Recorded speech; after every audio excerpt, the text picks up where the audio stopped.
Hello fellow survivors, and welcome to a quick video about some settings in the Long Dark that you might want to know about. In case you never explored the options menu in the game, there are a few smaller things that are worth knowing about. I'm just going to very quickly walk you through them and why you might want to consider changing some of them today, depending on your playstyle. Although there's no right or wrong way to play this game before I say anything else. So let's hop into options, and you can find a whole bunch of different things here. I have an additional one called mod settings, so you can ignore that. I don't play with mods, but I have a cinematic mod I use to capture aerial footage for videos and that sort of thing. But other than that, I don't use it. But that's neither here nor there. And these things, audio quality and display, there isn't much to say, except for in display, there is one setting that it's up to you. But here on HUD type, most people play with this always on, so that's when all your meters, like your warmth, your hunger, all that stuff, that's showing in the bottom left. But a lot of people like playing with it off or contextual and then checking now and then. The thing is that if you play with contextual, the game will only tell you that something is wrong if you're low on something or it's draining very, very fast. But that is not really handy for information's sake. So if you go outside and it's a little bit cold, but not that cold, the game won't tell you anything, and you can walk around, doopy-doo, oh, it's nice, fine, and then suddenly, oh, I'm getting cold. It's important to know as much information as possible about your character to survive, including if it's just barely cold or maybe a little bit warm. So I highly recommend actually here you play with always on, but again, that's up to you. Other than that, there's nothing to say here. What matters is this one, the accessibility menu. Here there are quite a few options that we need to point out, because they are quality of life things that can make your life easier, but they may have no impact either. So let's just walk through some of those. And we'll start with the top one. We're going to look at all of these, really. Except for this one. How big your subtitles are doesn't matter. That's up to you. So this first one here is a looting issue. So when you loot, you normally click down on the button, so on your mouse, so you control the button, whatever, and you hold it down, and the circle goes around, and you loot the cabinet or the box or whatever. And as you know, we all love loot, and doing that a lot, maybe thousands of times in a run, eventually it starts kind of hurting your finger. So what you can do is, by default, it's on press and hold, so you press and you hold the button down, but what you can do is you can change the click and press. And that way, when you open a cabinet, you just click once, click, and then the game does the rest by itself and loots the stuff for you. And there you go. There's a lot less clicking, feels better on your fingers. So I do that. It's just so much better. Then we have the dampen camera motions. This is just also a visual aid. When you get a sprain, you start limping if it's a sprained ankle, and the character really rocks, and it makes me quite dizzy. So I have this turned off because I don't like it, and it's just annoying to watch. But a lot of people have this off so that they can enjoy that motion sickness because that's how it would be in real life. But that's really up to you.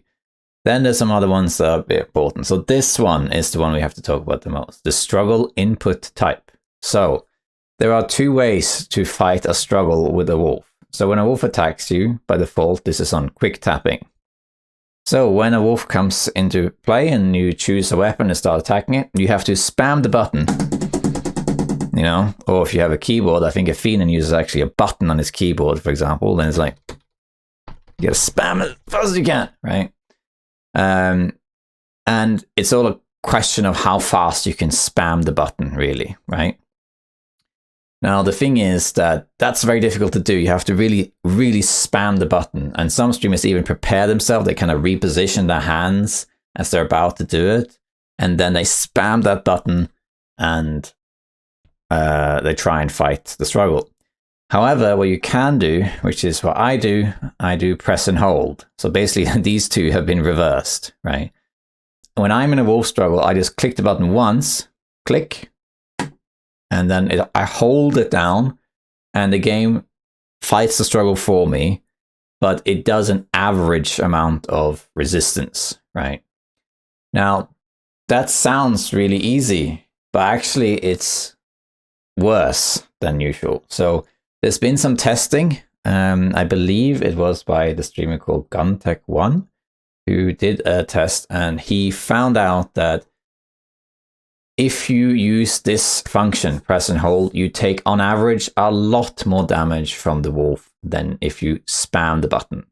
So if you are able to spam the button, if you're able to go like fast enough, you know, then you are more likely to win the struggle and you are more likely to take less damage. So it is better to do the whole spamming thing.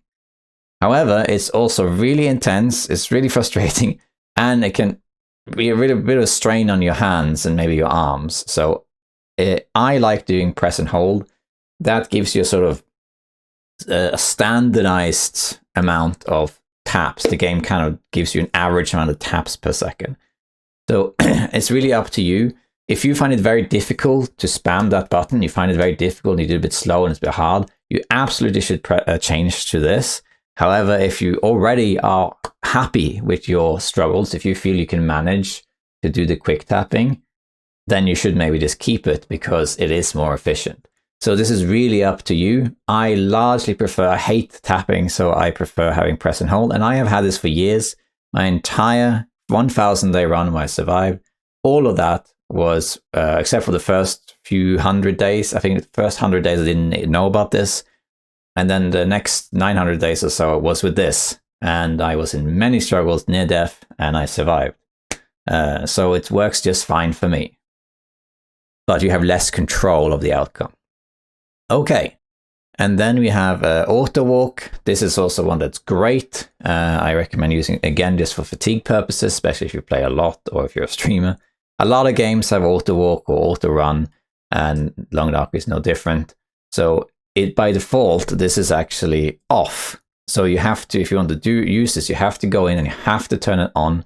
And then you can go in key bindings and change the button if you like. By default, it is Z on the computer, but you can change it to whatever, of course.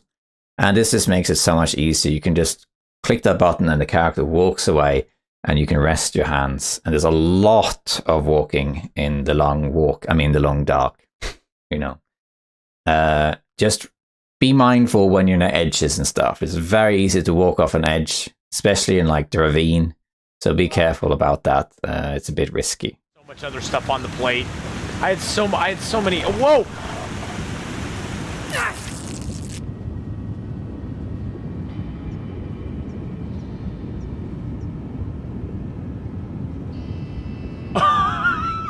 This last one I want to briefly mention. If you have misophobia, I think it's called, where you don't like eating sounds, you know, like smacking of the lips and that sort of thing, you can turn this filter on and you won't hear characters do things like when they're eating, that sort of stuff, right?